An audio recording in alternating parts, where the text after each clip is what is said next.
Hi, my name is Zhiqi Chen. I'm a professor of economics at Carleton University in Canada. I'm here in Seoul attending the OECD, ICN, KPC Competition Economics workshop for senior economists and chief economists.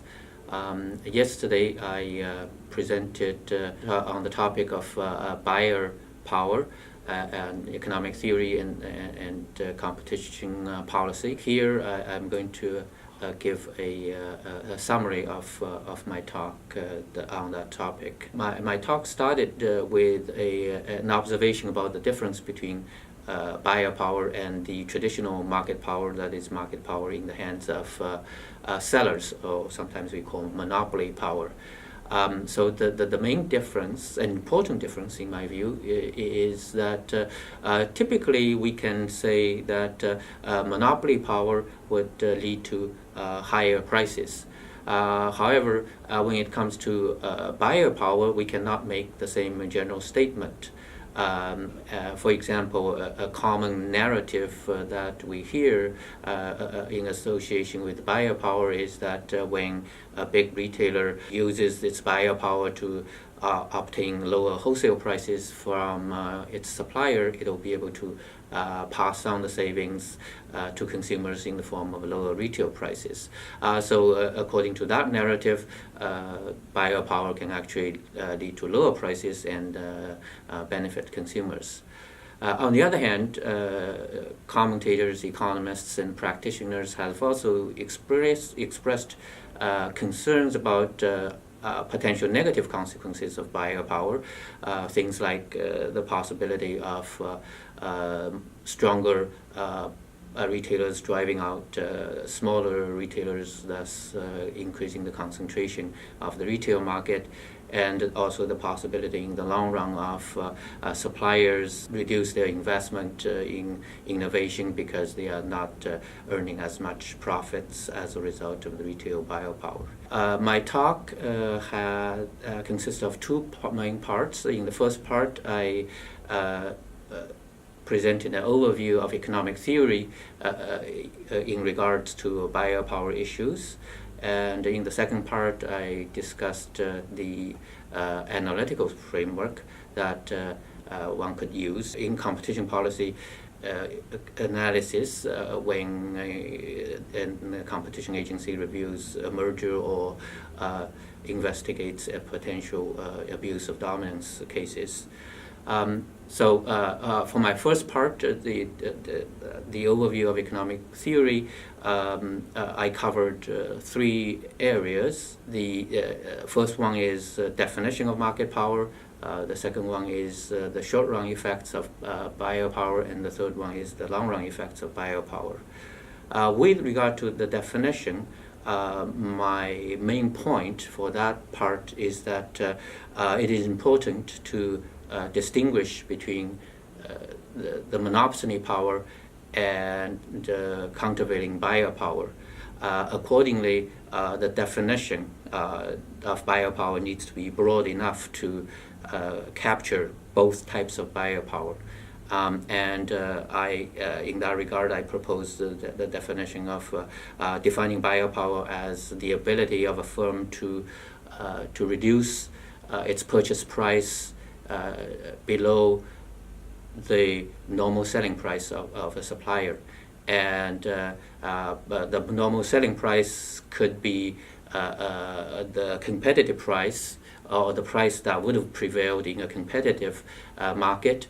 And in that situation, that is what we call monopsony power. That's the case where you have a strong buyer facing a set of competitive suppliers, and that's the textbook case of monopsony power. On the other hand, if the normal selling price of a supplier is above its marginal cost or above the competitive price, that means that the supplier itself has market power, and the buyer power in that instance then is countervailing power. And in the literature, some researchers also use the term bargaining power for that situation. So bargaining power or countervailing buyer power is the second type of buyer power. And economic analysis have shown that both the two types of power, buyer power, the monopsony power and the countervailing buyer power, have very different economic effects. And that brings me to the second area of my review of the theory, economic theory about buyer power. So I started with the discussion on the effects of buyer power on prices, and that's what I call the short-run effects of buyer power. And as I indicated already, so here I need to look at two different types of buyer power, monopsony power and countervailing buyer power. And in the case of monopsony power, we have the textbook theory of monopsony power, and it demonstrates that a firm with a monopsony power has the incentive of restricting the quantity of purchase, and in so doing it's able to reduce the price it pays. The welfare consequence of that monopsony power is that it causes a deadweight loss triangle if you have a diagram with linear demand and linear supply curve. So monopsony power is associated with a reduction in quantity, that in turn leads to a deadweight loss. One thing I would like to particularly note in this regard is that deadweight loss exists independent of the state of competition that the buyer faces in the downstream market. So even if the retailer is in a competitive retail market, so that it has no market power, traditional market power in the retail market, but if it is able to exercise buyer power against its supplier, that will still cause deadweight losses. Turning to countervailing buyer power, the effects is more complex. And here I reviewed the theoretical contributions by a number of authors, including Dobson and Watterson, Van Ogen, Sternberg, Indust, and Valletti, and also some works by myself. To summarize this body of theoretical work regarding the effects of buyer power on prices, I would make three observations. First of all, if we look at countervailing buyer power in isolation, that an increase in countervailing buyer power tends to lead to lower prices for consumer. Now that can be achieved through a number of mechanisms. In the case where retailers use linear prices in the contracts with the supplier, that could arise because the retailer will use that power to get the lower wholesale prices. That in turn enables the retailer, or the retailer will have incentives actually to offer lower retail prices when its wholesale prices are lower. So that's the familiar story about retailers passing on cost savings.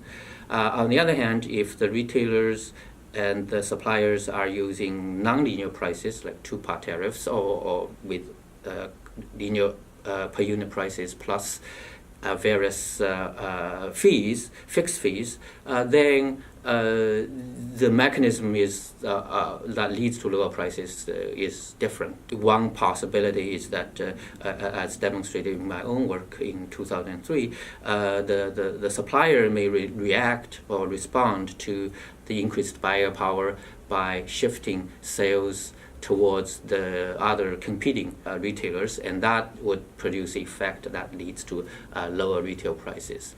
So in any event, if we look at buyer power, countervailing buyer power in isolation, then that tends to reduce consumer prices. However, in reality, the increasing buyer power usually is accompanied by other things, such as increased concentration. So when a retailer becomes stronger, it could be gaining both countervailing buyer power as well as traditional monopoly power in its dealing with consumers. And when you bring both of these into the picture, then it's no longer obvious that high increased countervailing buyer power accompanied by increased monopoly power will lead to lower prices, and sometimes prices can even go higher. The works by Dobson and Watterson and Van Ogen Sternberg show that if the retail market is very competitive, then this increased concentration of retail market can lead to lower prices, but otherwise then prices could be higher. Another issue is associated with this is the so-called waterbed effect. That refers to a situation where when a retailer gets a large retailer with a strong buyer power obtains lower wholesale prices, that could drive the supplier to raise the prices for the other retailers, and that in turn could lead to higher average prices in the retail market. So the work by Indust and Valadi shows that is possible under some market circumstances. Turning to the long-run effects of buyer power, the significant concern expressed by many is that when retailers exercise buyer power, and that leads to lower profits for the suppliers, that may reduce the suppliers' incentive to invest in innovation in the long run. However, economic analysis by a number of authors have shown that while that possibility certainly exists, but there could be other mechanisms that would actually drive the suppliers to enhance its investment in innovation. And the main idea that we can learn from that literature is that when the supplier faces a strong buyer, it will have an incentive to find a way to counteract that increased buyer power. And one way for the supplier to counteract the rising buyer power is to actually either invest in innovation that reduces its costs, because in that situation it'll be able to sell to the competing other retailers at a lower price. That in turn will weaken the bargaining position of the large retailer. The supplier could also invest in product innovation, such as improving the quality of its products, so that if the strong buyer refuses to buy from this supplier, it'll be a competitive disadvantage because the other retailers will be selling goods of better quality. So in either event, the key factor here is that the supplier will respond, and it will respond by using alternative retail channels. And what that indicates is that strong competition, or the existence of strong competition in the retail market, is very important in order to have this potentially beneficial effect of buyer power leading to actually stronger supplier incentive to invest in innovation. So that basically is my review of the economic theory. Now turning to the competition analysis, my presentation covered a number of things. One is about market definition.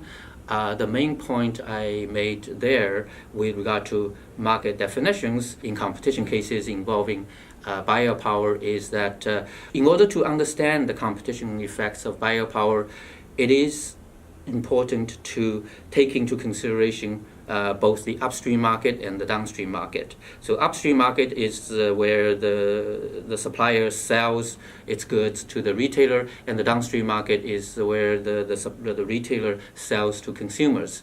And economic analysis has shown that the effects of biopower on consumers can be actually quite different depending on the market structure in both the upstream and downstream market. Therefore, in competition cases, when we define the markets, my view is that we need to actually define markets both for the upstream market and the downstream market. So that's my main message with regard to market definition.